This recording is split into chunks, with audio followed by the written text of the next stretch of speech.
A very nice lady asked me to make a video about where I get ideas or my inspiration. And I guess my very first inspiration was actually from my grandmother. Her name was Lily Bailey.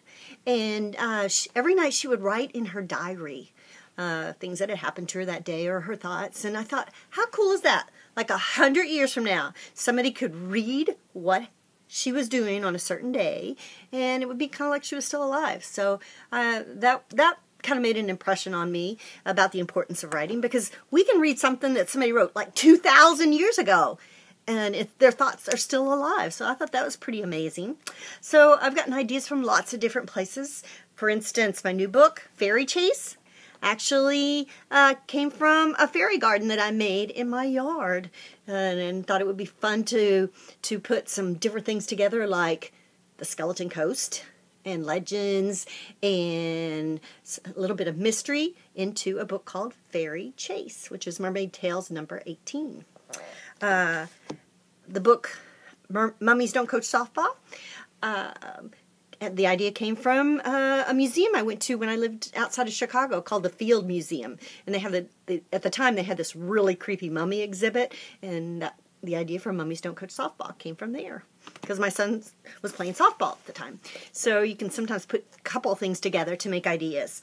Another book that I just happened to pick up was The Secret Seahorse, where a little girl named Echo and a boy named Rocky have like seahorses. And I always wanted to have a horse of my own, and Echo wants to have a horse of her own. So I put Echo wanting to have a seahorse and some other things together, like we're both bad at spelling, and put those together in a story called The Secret Seahorse. My kids played soccer, and I didn't get to play soccer when I was growing up, but I learned a lot about soccer and put some of that into the book Zombies Don't Play Soccer. You can get ideas from places you visit. Like, my family went on vacation, and we went to this place where you could actually go down this really tall slide into a shark tank.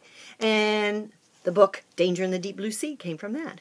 So sometimes you can take something somebody says, or something somebody does, or something that happens to you, or something you read about.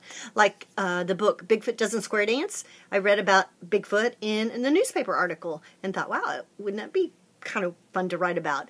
And then I did research, and that sometimes gives me more inspiration when I learn some different things about different folklore creatures, and I can put those things into the story. So I wish you good luck with your inspiration in writing fun things. Maybe you want to write about zombies, or maybe you want to write about mermaids, or maybe you come up with a whole new creature that you want to write about, or maybe you just want to write about some regular kids who have an adventure. So good luck to you, and have fun with your inspiration.